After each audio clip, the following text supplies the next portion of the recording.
So who is the kingpin of Mount Kenya? It is not Wamonyoro. But what is destroying him from inside is a bully. Number 2, he's not a team worker. Number 3, he's not is not an institution builder.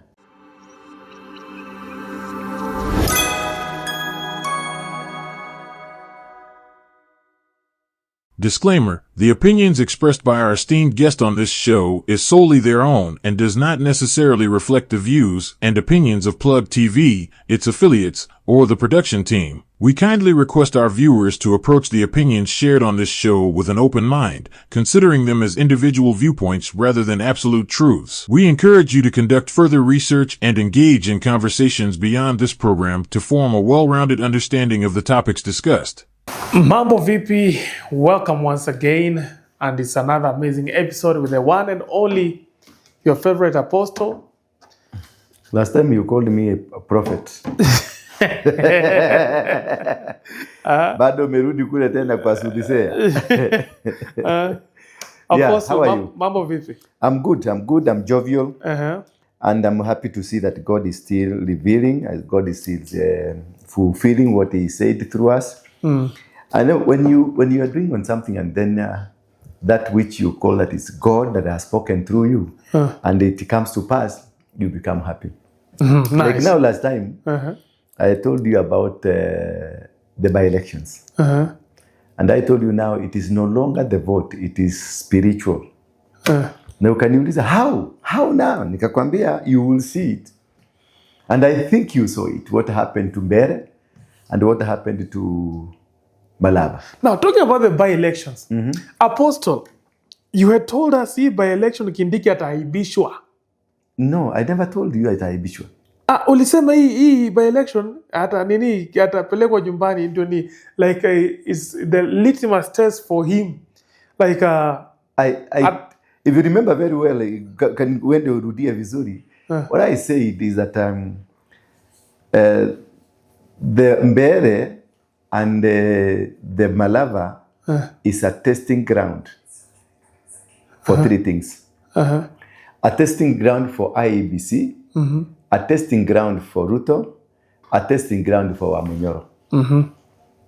So for Ruto, it was he wanted to see whether he still have a share in Mount Kenya. Because it has been said Mount Kenya has been locked. The chapter is locked. It's Wamonyoro territory. Nobody can trespass there. Now they went 15,000. That is 50%. And that is all what he needs. Ruto needs only 50%.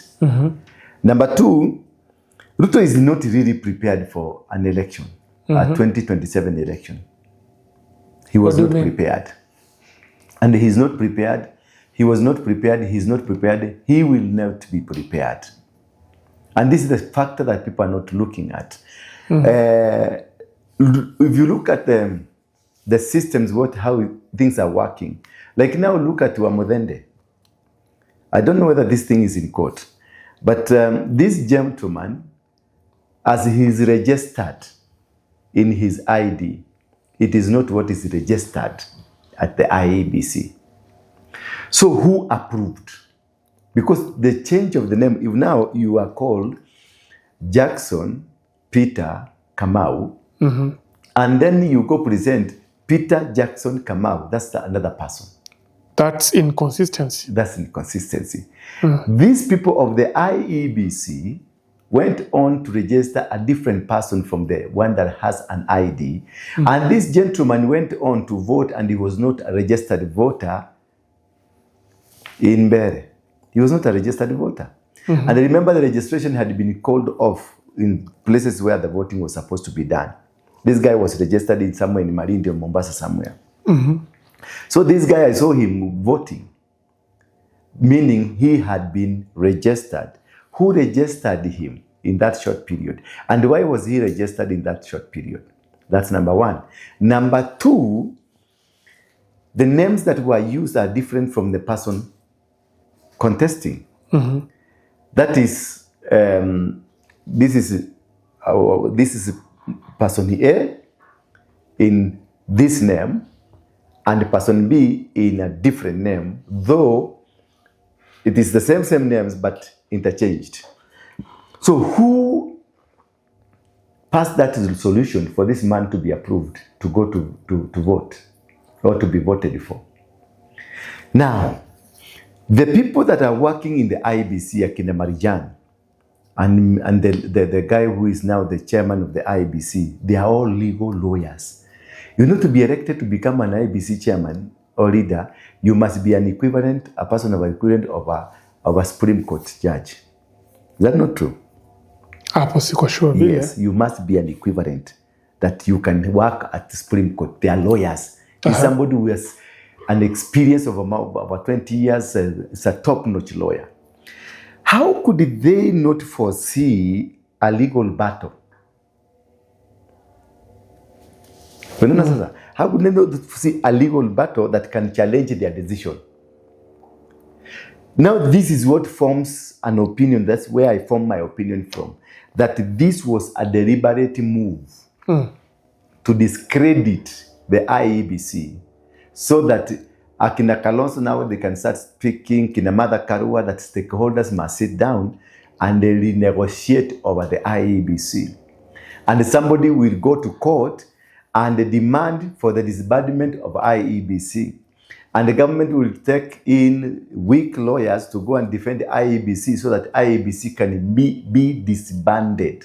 And the moment the IEBC is disbanded, what will happen? We'll have to have a new IEBC. And this is what I'm saying. Ruto will not be prepared for 2027 election. That is a plan. That maybe could be plan A or plan B or plan C. To make sure IEBC at some time is disbanded or confusion is brought in to make IEBC disbanded. So Mbehere North was not a contest of who wins, whether it's Wamonyoro or not Wamonyoro. It was a contest between the Ruto circles who are planning to make sure that they have destroyed all the systems that are required from the IEBC. Once they deal with the IEBC to be locked out, meaning we'll have to go back and recruit a new IEBC, meaning there will be no election 2027. That's plan one. Plan B, you know, there's this theory of Wamonyoro is the kingpin of Mount Kenya. And I told you this, that it is a litmus test for the Wamonyoro. How powerful is he? These people, yes, as I've seen from the portal, IEBC portal, the guy Karis have won. Kulingana na Form 34, is it 34 what? 34B or 34 what? 34A. 34A. Karis, yes, he's a winner. He's the one. At the end of the day, the court will nullify and give Karis the winner. He's going to become the winner. But the question here is, even if Karaoke won, he will win by a margin of maybe 1,000 or 500. Meaning Wamudende got about 14,000 votes. Yeah? Karis will get that 15,000 blah blah and something. Meaning, if you go to the concept, when Moi was in power, there is a time a similar situation happened in Kinangop. Moi went there with the troop, and everybody went there. And Moi only managed to get 2,000 votes. Out of 56,000 votes, that was either DP or for the city. 56, it was a by-election. But that time, Moi took all the Kenya Power Post there, machineries, tractors there, and when they lost it, they pulled out everything. It was a test. Moi wanted to test whether Central Kenya is with him or not with him. And Central Kenya for sure showed them that nothing. They had only 2,000 votes against 56,000. Now this with Wamonyoro and Kendeki. That Wamonyoro, this Wamudende, probably after the ruling, it will be Karis who will be winning, but Wamonyoro has been tested and has been proved. He's not a pillar in Mount Kenya. He's not the key man in Mount Kenya. He's not calling shots. Still, Ruto has a ground. If we go to the election, the way it went, the general election, the way they went to the general election, Ruto will still get a percentage. And that is all Ruto wants. Meaning that Wamonyoro is not the kingpin. He has not reached there. And I've always told you, Wamonyoro is not yet. He still need to work. He still need to incorporate all other stakeholders. Just what Uhuru is doing. What you see Uhuru has been working is bringing these people together. He launched his Jubilee. And during the launching of Jubilee, he reprimanded Kioni.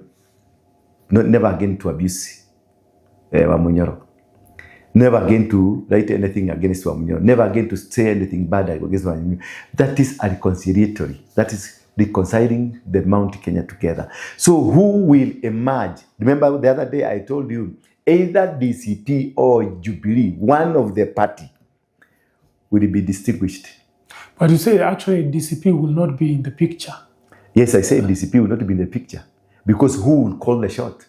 Remember, when we were doing the general election, Uhuru was busy telling us, Ruto is not a good man. He was telling us, do not vote for Ruto. Do not vote for this guy. Do not vote for UDA. Wamonyoro said, UDA, Uhuru ni mogoroki, Uhuru ni nini, Uhuru ni nini, Uhuru ni mlevi. Go home, ukasema Uhuru ni mlevi, go home, my brother go and let's we show you how to rule this nation. All that he told us about Ruto has come to pass. So the Mount Kenya drifted to the one who spoke to them, who told them this man is not good, and this man has become to be not good. And Wamonyoro himself has come publicly to say, I didn't know this man. Now I know. Now I know. So who was right? He actually said that Uhuru told us, but he wasn't clear on the intensity of Ruto's, Yes. So who is right? Is Uhuru. So who is possibly to become a strong kingpin of Mount Kenya? That is one factor. Another factor, because of course Kenya is a tribal nation where it is divided along tribal lines. Most Kikuyus are reasoning now. Had we agreed with Raila, it is a Kikuyu who will be a president now. Had we agreed with Uhuru, right now Martha Karua could be the president.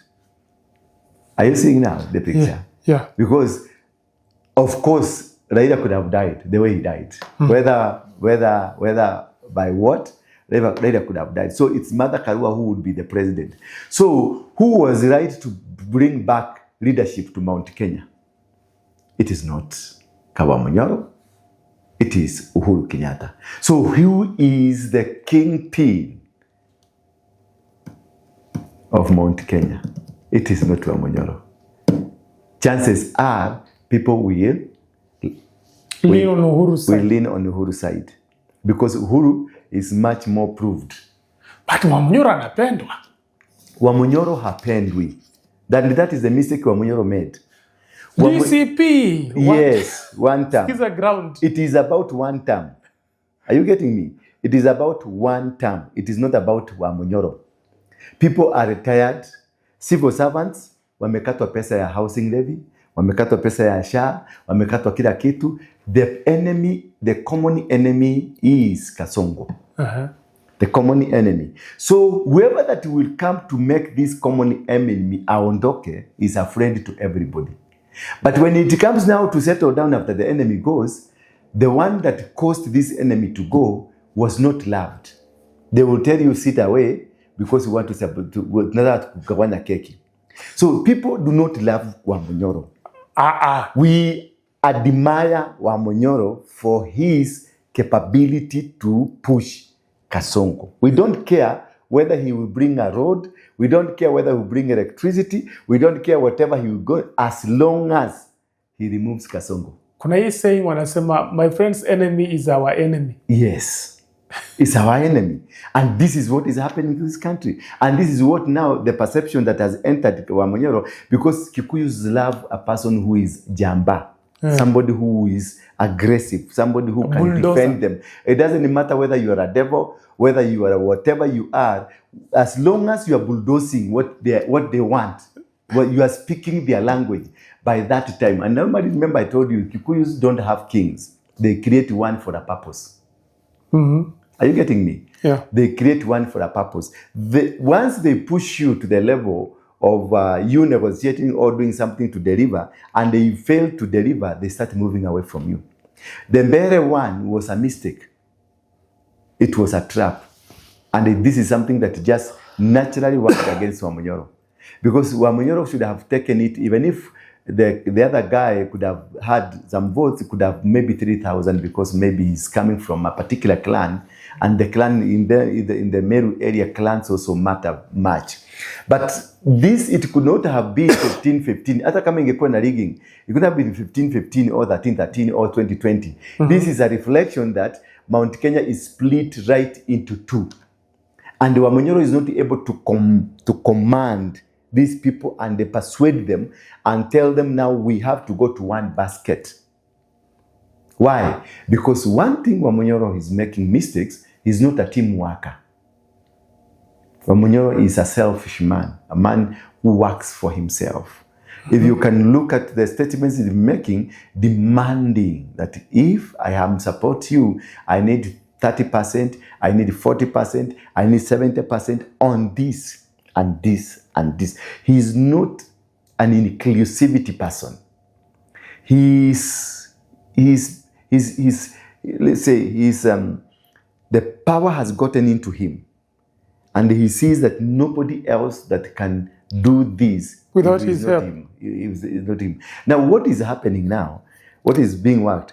What they did when they took some people to eat uhuru goats at this farm in Brookside. And when he came and really became so ruthless, remember when he was the deputy president, he's the one that engineered for old men, the Kikuyu old men who were arrested and taken to Murang'a court. Do you remember that time? Yeah, nakumbuka. And then they were called Mungikis. Yeah. And then he's the one also who orchestrated the arresting of Maina Jenga. And also he's the one who orchestrated the removal of the people at Portland. The removal of the people at the Portland area. Yeah. It is this thing was operated from his office. But who told him to do so? He was told from State House by Ruto, go and kill your people. Arrest Maina Jenga. Remember those times Maina was arrested in Banana, arrested somewhere, arrested for apparently no reason. Just to bring that anger. And again, youth groups were arrested in Nyeri and taken to court on basis of being Mungiki members. And again, elders, old people of 80 years, 70 years, were also arrested. Were arrested in Nyeri. In Nyeri, where he comes from. He never saw this coming. Because what they were trying to do is to remove the credibility. He worked against his own community. Then he is removed from being the deputy president. But people forgot that quickly what was happening. Then they embraced him as the king because of the problem. Kikuyus comes together. When one of them has a problem, they will support you, they will defend you, no matter what you did to them. Because why Kikuyus were rallied behind Ruto during the Uhuru time is because Uhuru was our son was being persecuted. We needed an ally who can help our son from the persecution. So it's not that we loved Ruto, but because he was in a position to help our son, that is how Ruto came into power. Now, the same thing happened to Wamunyoro. But when Wamunyoro became more powerful, that is, people are rallying around him and he has aggressively moved, so which is commendable, which is the man I can clap for the man. But what is destroying him from inside is a bully. Number two, he's not a team worker. Number three, he's not is not an institution builder.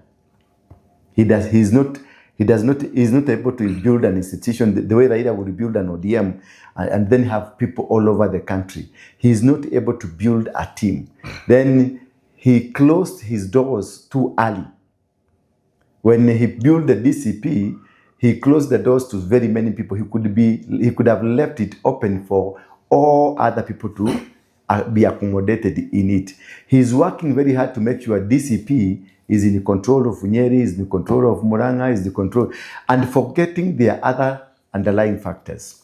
Forgetting that still Uhuru is alive, and Uhuru is able to pull strings. He's forgetting that the Mother Karua is also alive. She also needs some members of parliament. He's also forgetting he's trying to bulldoze Nairobi to become his. But also Kalonzo, he has an MP. He has an MP in Embakasi, is it West? Embakasi ya utawala, ya upande ya Mukuru kwa jenga huko. The MP for there is a Wiper MP. We have MCAs who are Wiper MCAs. So Kalonzo has a stake here in Nairobi. Matiang'i has also a stake in Nairobi, where you have the Kisis are here. We have the Wakikuyus from Nyeri, from Kiambu, from Murang'a, with the different ideas. That is why he was able to win an MCA seat in Kariobangi. This has, and also winning another MCA seat in Narok. This is the major problem to him, that he is not able to build a teamwork, a broader team to work for him. Why Ruto is smart? Ruto is not smart, but very shrewd. He's a shrewd operator. Ruto, you see now, while they knew we are going to steal the election and make sure Mudende becomes the MP, and also Malava becomes the Panyako fails, they were also planning to launch a road that it goes from Kikuyu land to Luya land. In fact, to Malava. You see now? They started it in Kiambu, not in Nyeri, not in somewhere else, but from Kiambu. And they launched it with the pomp and color. Then he said, this is a development that has never been initiated in Kenya, a major program. Meaning, we have had two presidents, Kikuyu presidents, who never saw this, who never did this, who was not here for you for this. So that is campaign number one, discrediting the former leaderships of your community. Number two, painting a picture that I am here to build this nation. But at the same time, after he launches, he picks some 2 Kikuyus or 3 Kikuyus and tells them to go to court and stop this. So he has deliberately started the road on a Kikuyu land, then he sends Kikuyus to go to court. To go to a court presided by a Kikuyu. To stop the development of the entire nation. Because this road... How sure are we that they are Kikuyus? Who? The people who are stopping Their names are there. Their names are there. There was no Luo. There was no Kamba. They are Kikuyus. Just go and look at the petitions that were taken to court. They are all Kikuyus. Now you see, Ruto want to develop Kenya because building a dual road up to Malava to Uganda, it is Kenya. Is that you're opening up Kenya? You're opening up Kenya for the Kalenjins. You're opening up Kenya for the Luos, the Luyas, all the people along that road. And now, remember the campaign word that it has never happened in the history of Kenya. In the history of Kenya, we have had 3 Kikuyu presidents who have never thought of opening the other world, the other Kenya, to be open like the way the Kikuyu president did to the Thika Road. Because it was going to Nyeri, because it was going to Kiambu, because it was going to Murang'a. They did huge road, a huge project, because it was heading But where? if that is the case, then don't you think the time where Thika Road was being constructed, the Minister of Transport was Raila Amolo Odinga? Yes. He's not a Kikuyu, he's a Luo. Who was the president? He's a Kikuyu president. Yes. Now, So if that blame is shifted to Kikuyus, yes. but the initiator, or rather the executive initiator of that Thika Road highway was Raila Odinga. Raila Odinga was not the initiator. Kibaki was working on a blueprint that was created in 1948. They didn't create any new blueprint. It is something that was initiated in 1948, initiated 1948, when Kibaki was still the Minister for Planning. No, he was not yet the Minister for Planning. Those days when the colonial government was there, those roads, the bypasses were initiated those days. They were drawn those days. So Kibaki came and pulled the files and they started a project. They gave it to Raila because they knew Raila is a bulldozer and Raila was a person, if you give him some few coins, he'll do anything. He will just push. But the State House was working for everything. My point here is not that political, going that political side. Is looking at the shrewdness that Ruto is. A shrewd politician, a shrewd businessman, a shrewd religious person who can operate from any angle, who can operate from any sector and make things work. You see, now he came and said 3 presidents were there, they never saw this project. I have come within my 3 years, he said so, within my 3 years, I've been able to do this, and before I finish my first term, this is what I would have done. So he combined Kenyatta time, Kibaki time, and Uhuru time. Yeah. Kibaki and Uhuru is 20 years. Kenyatta time was about 14 years or what? How many years? 15? He ruled for how many years? Not sure for Kenyatta. About 15 around there. If you combine 15 plus the 20, that's 35 years. And him as the president, he needed only 3 years to do what was done for the 35 years. And therefore, he's telling us that he's already the people who blocks development in this nation, it is only one tribe.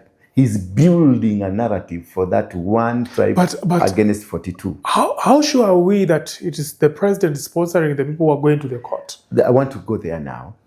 This is, you have launched a powerful thing. Remember, before launching a road, we have feasibility study. Before launching a road, you must have gone to China, America, Russia, or some other places looking for the money or looking for this partnership. That's called PPP, the public-private partnership. Before you start anything, a project, you must have gone through processes of getting the people to finance the road, getting the people the feasibility study, and in all those areas where the road will go through, there will be a lot of compensations. So public participation was done, meaning this is not something that started yesterday. It didn't start with Ruto. It started with Kenyatta. Maybe it started with Kibaki. So it is a process that takes long time for it to go and to be where it is now. It only happened, it came to pass during his time. So when he launched it, where were these people when the feasibility was being done? These people that are rushing to court. Where were these people when they were looking for the private partners to partner with this road? Where were these people until he announces and is saying that this thing we are doing today, it has never been done for over 60 years. Nobody was there to think about this. Nobody was there. He has done a huge campaign that I am a good man, I have good intentions, I have a good plan, but there are one people somewhere who are hell-bent to stop what I'm doing. This is what specifically he's doing. He moves, he gets out here, he goes, after launching the Kiambu Road, he goes for a wedding. And he prepares 2 characters, the Duare and another guy. Duare comes and he narrates the good things Ruto has done. The roads he has built, the SHA, the what, he spoke the good, the achievement of the government. But now come another person, he says, munasema ni 2 term, ama ni 2 term. Munasema ni 2 term. Ama ni milele. That was the key word. Ama ni milele. It is not about the 2 term. Ama ni milele. Because he is preparing people psychologically that he can rule you until he dies. Then he goes somewhere else. I don't know whether it was AIC Milimani. Yeah. He says, before I die at 90, now he's at 60. Sindio? He's at 60. So he requires some more 20 years. He said 30 years. 30 years. So that he can make Kenya to become a Singapore. So before he dies, he wants to see Kenya being the first world country. The first world. He wants to make it. He wants to push it. He wants to do it. Kenya equate the first world. So he needs a good time. He needs a good seasoning. He needs to be there longer and he asked them to pray for me so that I can get to this. So that the project I've initiated ziweze kukamilika. So I need 20 years, I need 30 years. So psychologically what we've been done, they have prepared us. He is preparing us. What he's doing is that, I don't know whether it is a story that was done by our elders about a frog. If you remove a frog from cold water, you drop it in the hot water, it dies immediately. But if you condition the same frog to adaptability, that this, you remove this frog, you put the frog in cold water, then start warming the water. The frog will not die quickly. It will die slowly because it will not understand, it will not know that this guy is planning to kill you, because it will go on, it will procedurally be adapting to the new condition.